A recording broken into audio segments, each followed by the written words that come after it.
Good morning student. कल हमने किया था इंटरमॉलिक्यूलर फोर्सेज को स्टार्ट किया था। वहाँ पे हमने जो है वो लंदन फोर्सेज को एक्सप्लेन कर लिया था। आज अपने पास है दूसरा फोर्स। सेकंड आपके पास है डाइपोल फोर्सेज। डाइपोल फोर्सेज जो इंटरमॉलिक्यूलर फोर्स ऑफ अट्रैक्शन में करते हैं। ये एक टाइप होता है किसका बेटा? वंडरवाल फोर्स ऑफ अट्रैक्शन का, कल जो बताया था। तो आज अपने पास है डाइपोल फोर्स।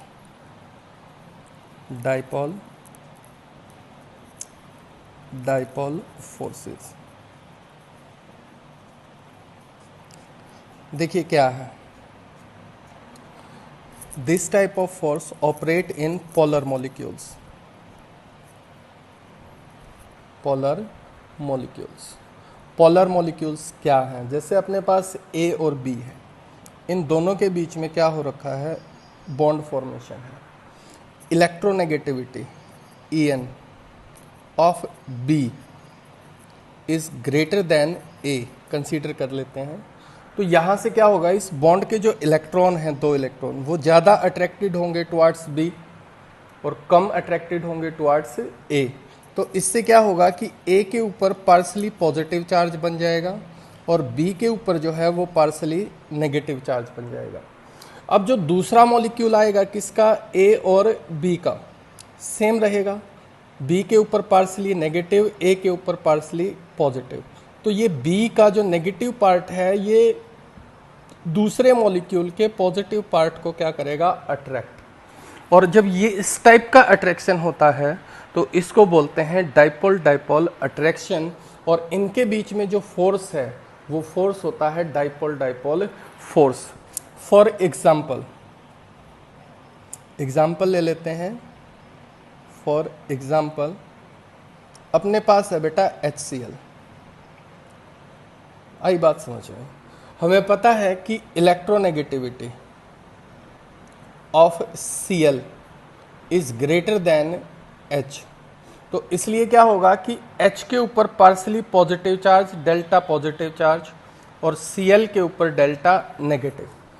जब कोई दूसरा मॉलिक्यूल आएगा HCl का तो उससे क्या होगा कि HCl, इस पे Cl पे डेल्टा नेगेटिव, इस पे डेल्टा पॉजिटिव। तो ये Cl जो है वो दूसरे मॉलिक्यूल के H पॉजिटिव या जो पॉजिटिव पार्ट बनता है उसको क्या करता है?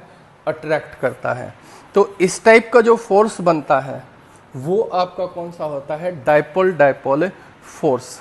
और यहाँ पर मॉलिक्यूल के बीच में एक बात का ध्यान रखना कि उसी में होगा जहां पर परमानेंट डाइपोल होगा। क्या होगा? Permanent dipole. ऐसा नहीं है कि लंदन फोर्सेस के केस में जैसे डाइपोल तो प्रोड्यूस होता था, बनता था, लेकिन वहां पर क्या होता था कि वो एक at any instant of time, instantaneously था, किसी भी टाइम के फ्रैक्शन में वो बनता था। आई बात समझ में? दूसरा है कि फैक्ट अबाउट डाइपोल इंटरेक्शन या forces. Facts about dipole forces. Dipole forces fact क्या रहते हैं? पहला क्या है? The magnitude of dipole forces. The magnitude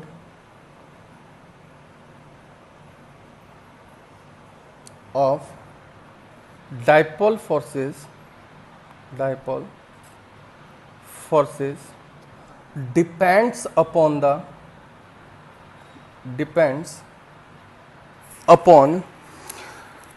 the charge developed on the polar molecule. Depends upon charge developed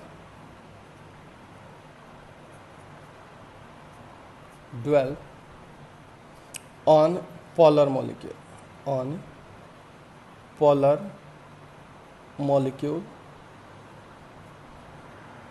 Polar molecule and the distance between the two nuclei.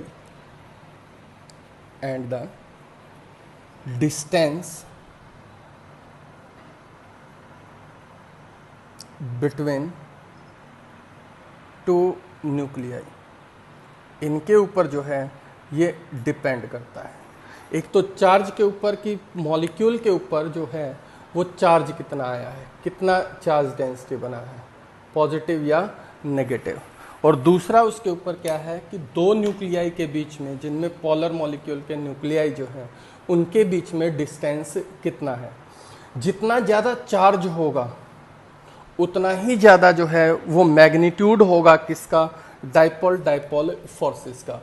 Greater the charge more will be the magnitude of dipole dipole forces. और जो distance होता है उसके inversely proportional होता है magnitude. जितना ज़्यादा distance होगा उतना ही जो है वो मैग्नीट्यूड किसका बेटा, डाइपोल डाइपोल फोर्सेस का उतना ही कम होगा। डिस्टेंस के इन्वर्सली प्रोपोर्शनल है और चार्ज के होता है डायरेक्टली प्रोपोर्शनल। जितना चार्ज का मैग्नीट्यूड ज़्यादा होगा, जितना चार्ज पोलर मॉलिक्यूल पे डेवलप ज़्यादा होगा, उतना ही डाइपोल डाइपोल इंटरेक्शन जो है वो क्या रहेगा, ज़्यादा। देखिए जो डाइपोल या पोलैरिटी है किसी भी मॉलिक्यूल की, वो डिफाइन की गई है किसके ऊपर, in the term of dipole moment. दूसरी चीज आपको ध्यान रखनी है कि polarity of molecule, polarity of molecule is expressed in the term of dipole moment, dipole moment इसके ऊपर होता है। देखिए जैसे अपने पास एग्जाम्पल हम लेके चलते हैं कि H2S और PH3 है, H2S एंड PH3 नियरली जो है वो इक्वल मास होता है, अप्रोक्सीमेटली इक्वल मास होता है। लेकिन जो डाइपोल मोमेंट है, D से मैं रिप्रेजेंट कर रहा हूँ किसको, डाइपोल मोमेंट को, या ऐसा कर लेते हैं म्यू, इसका साइन ही जो होता है वही ले लेते हैं। जो H2S है उसका डाइपोल मोमेंट का जो वैल्यू है वो है 1.10 डी बाई, और जो अपने पास PH3 है, PH3 जो है उसका डाइपोल मोमेंट का जो वैल्यू होता है वो होता है 0.55 डी बाई। अब यहाँ पे क्या है कि जिसका डाइपोल मोमेंट ज़्यादा होगा इसका मतलब उसमें पोलैरिटी उतनी ही ज़्यादा होगी, और पोलैरिटी जितनी ज़्यादा होगी उतना ही उसके अंदर डाइपोल डाइपोल फोर्सेस का मैग्नीट्यूड ज़्यादा होगा। अब दूसरी चीज़ क्या है कि जो इंटरमॉलिक्यूलर फोर्सेज हैं IMF, जितना ज़्यादा होगा IMF जो है वो डायरेक्टली अफेक्ट करता है किसको, melting point and boiling point को, मेल्टिंग पॉइंट और बॉइलिंग पॉइंट को। इंटरमॉलिक्यूलर फोर्स ऑफ अट्रैक्शन का जितना मैग्नीट्यूड ज़्यादा होगा उतना ही क्या होगा बेटा, उसका मेल्टिंग पॉइंट और बॉइलिंग पॉइंट ज़्यादा रहेगा। अब H2S के केस में डाइपोल मोमेंट ज़्यादा है, इसका मतलब इसके अंदर H2S में जो इंटरमॉलिक्यूलर फोर्स ऑफ अट्रैक्शन का मैग्नीट्यूड है वो क्या रहेगा, ज़्यादा। और PH3 का डाइपोल मोमेंट कम है, इसलिए इसमें इंटरमॉलिक्यूलर फोर्स ऑफ अट्रैक्शन कौन सी, डाइपोल डाइपोल फोर्स का मैग्नीट्यूड क्या होगा, कम। तो यहां से हम कह सकते हैं कि H2S जो है, H2S का जो boiling point and melting point, boiling point and melting point क्या होगा, higher than PH3, than PH3। क्यों, क्योंकि इंटरमॉलिक्यूलर फोर्स ऑफ अट्रैक्शन का मैग्नीट्यूड H2S में ज़्यादा होता है एज कंपेयर टू PH3, इसलिए इसका मेल्टिंग पॉइंट और बॉइलिंग पॉइंट क्या बनता है, हाइयर। ऐसा ही इनके साथ कंपैरिजन करते हैं तो ऐसा ही H4 जो है उसका भी मास नियरली इक्वल होता है इनके। अगर इसके हम मेल्टिंग और बॉइलिंग पॉइंट को कंपेयर करें तीनों के, एक आपके पास कौन है, H2S, दूसरा आपके पास कौन है, PH3, और थर्ड आपके पास कौन है, SiH4। तो बॉइलिंग पॉइंट जो है वो H2S का क्या रहेगा? H2S का बॉइलिंग पॉइंट जो है, H2S जो है उसका बॉइलिंग पॉइंट रहता है -61 डिग्री सेल्सियस, -61 डिग्री सेल्सियस। और PH3 का होता है -88 डिग्री सेल्सियस, -88 डिग्री सेल्सियस। और जो अपने पास है SiH4 उसका बॉइलिंग पॉइंट है -11 डिग्री सेल्सियस। अगर हम बात करें मेल्टिंग पॉइंट का, तो H2S जो है उसका मेल्टिंग पॉइंट होता है -86 डिग्री सेल्सियस। और PH3 जो है उसका होता है -134 डिग्री सेल्सियस। और जो अपने पास कौन है SiH4 उसका होता है -185 डिग्री सेल्सियस। तो यहां से हमें पता चलता है कि H2S का जो है वो ज़्यादा है मेल्टिंग पॉइंट और बॉइलिंग पॉइंट भी। किससे? PH3 से। PH3 का ज़्यादा है किससे? SiH4 से। तो अगर हम देखें कि IMF इंटरमॉलिक्यूलर फोर्स वो H2S में क्या है? Stronger then PH3। और PH3 में क्या है? Stronger then SiH4।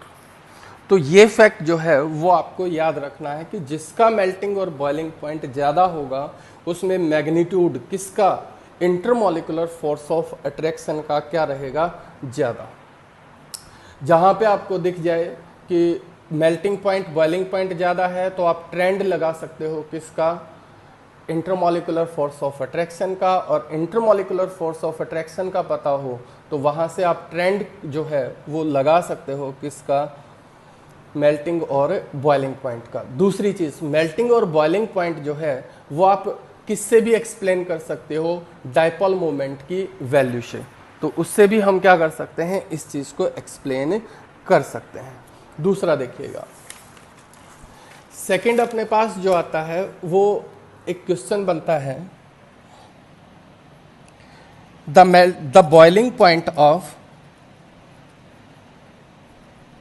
the boiling point of H2O is higher than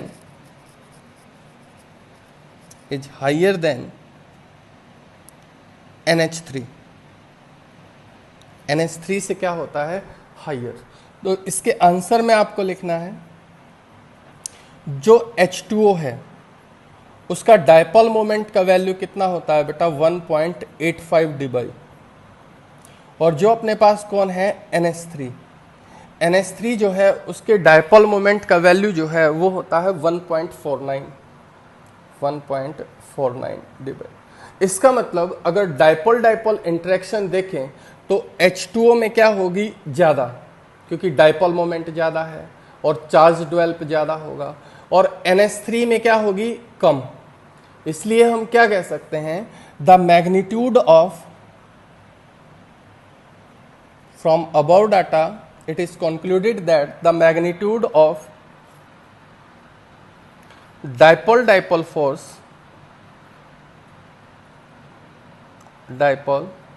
dipole force in the case of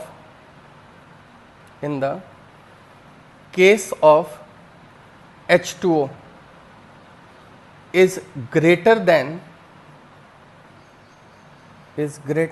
the NH3, and melting and boiling point is directly proportional to magnitude of intermolecular force of attraction। आई बात समझ में? तो इसका answer आपके पास रहेगा ये। दूसरा, third fact देखते हैं, the magnitude of attractive forces, the magnitude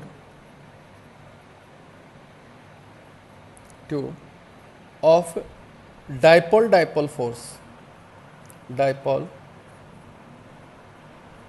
dipole force decrease with increase in the distance,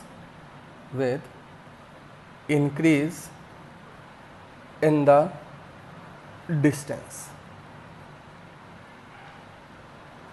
जितना डिस्टेंस जो है वो क्या रहेगा, इंक्रीज होगा, उतना ही मैग्नीट्यूड जो है वो किसका, डाइपोल डाइपोल फोर्सेस का क्या होता चला जाएगा, डिक्रीज।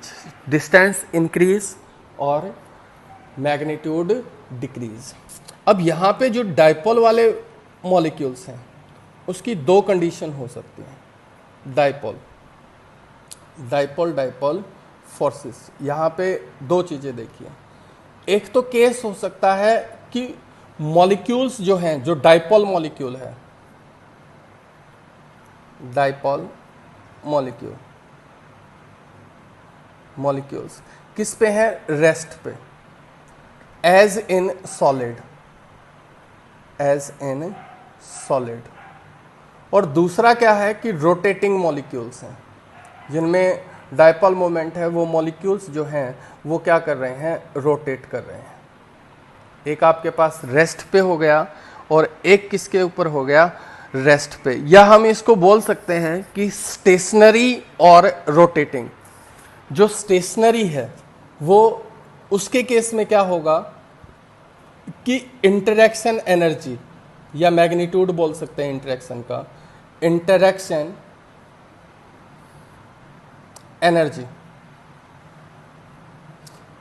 किसमें, रेस्ट पे, वो प्रोपोर्शनल होगा 1/r³ इसके। और r क्या है, distance between the two nuclei या पोलर मॉलिक्यूल्स, जब स्टेशनरी पे होगा। और किसका केस होता है स्टेशनरी का, सॉलिड के केस में। और अगर आपका रोटेटिंग है, रोटेटिंग का मतलब है लिक्विड में है, तो वहां पे आपके पास जो है वो interaction energy I.E, interaction energy लिख रहा हूं बेटा, वो प्रोपोर्शनल होगी 1/r⁶ के, 1/r⁶। आपसे क्वेश्चन पूछा जाता है कि इंटरेक्शन एनर्जी निकालिए, तो जहां पर आपको रोटेटिंग मॉलिक्यूल दे दे वहां पर r⁶ करना है, जहां पे स्टेशनरी मॉलिक्यूल दे दे r⁻ कितना करना है, 3 करना है। आई बात समझ में? तो इस तरह से आपको चलना है और इसी चीज को आपको फॉलो करना है। दूसरी चीज, जैसे अपने पास क्या होता है कि जो डाइपोल फोर्सेस हैं, dipole forces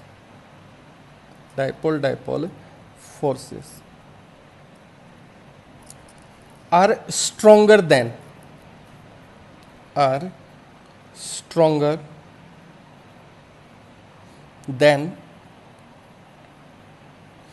dipole forces are stronger than London forces. London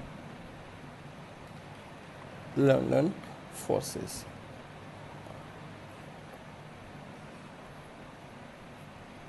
क्यों? क्योंकि लंदन फोर्सेस के अंदर किसी एक्सटेंट ऑफ टाइम के ऊपर क्या होता है, डाइपोल अपीयर होता है, इंड्यूस्ड होता है। लेकिन यहां पर जो है वो पार्शियली पॉजिटिव और नेगेटिव चार्ज होता है किसके ऊपर, स्पीसीज के अंदर। दूसरा, यहां पे आपको नेक्स्ट लिखना है, polar molecule can also interact by London forces. Polar molecule can also interact with London forces। तो ये आपके पास होता है बेटा डाइपोल इंटरेक्शन, जो आपको ध्यान रखना, और ये इसके होते हैं फैक्ट। दूसरा अपने पास जो फोर्स बनता है वो बनता है डाइपोल इंड्यूस्ड डाइपोल फोर्स। दूसरा आपके पास है कौन सा, dipole induced dipole force, induced dipole force. ये किस किस के बीच में होगा, dipole induced dipole forces.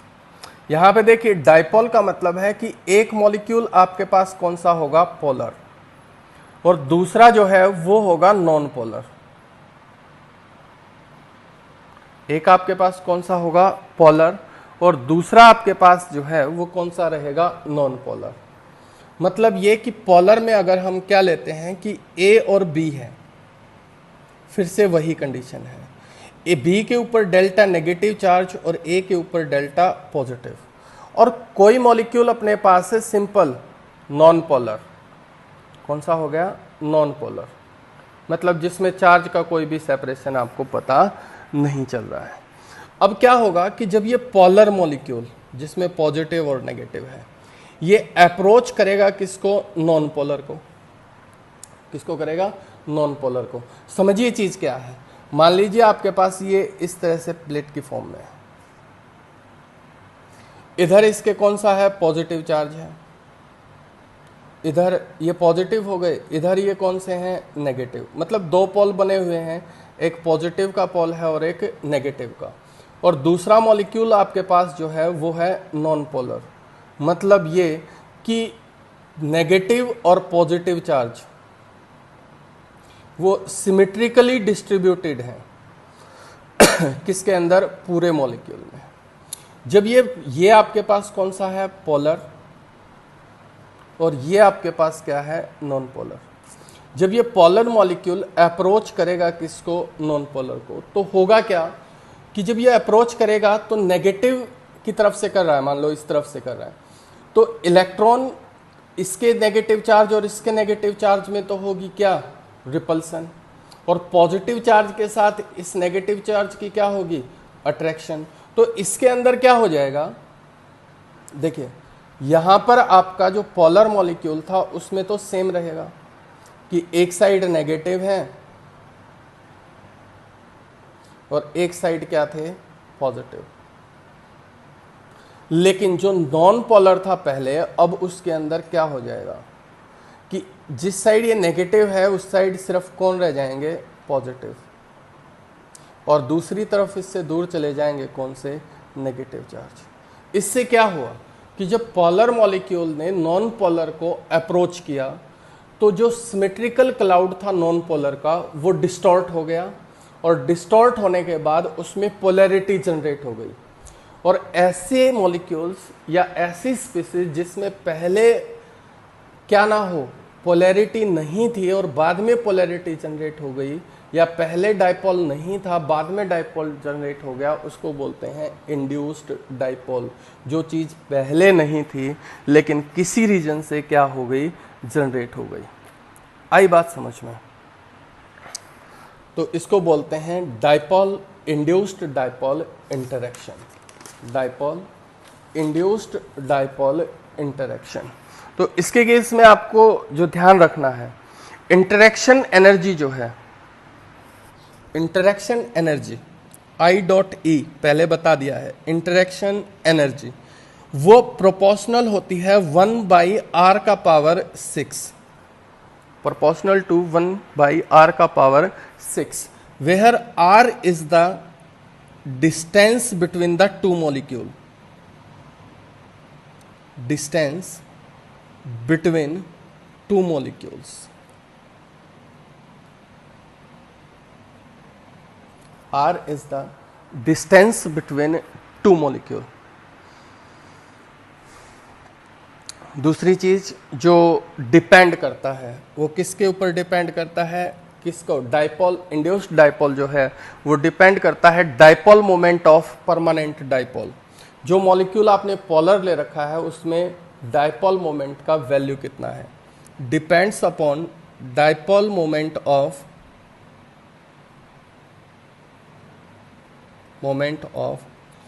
Permanent dipole.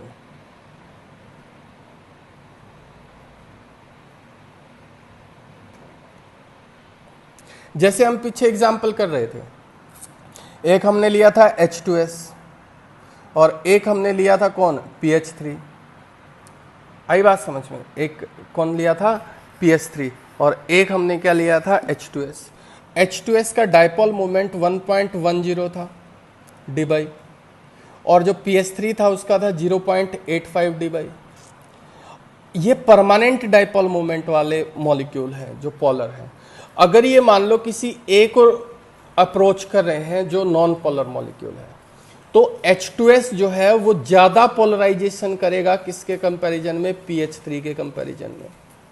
इसका मतलब H2S का इंटरेक्शन A के साथ ज़्यादा होगा एज कंपेयर टू PH3,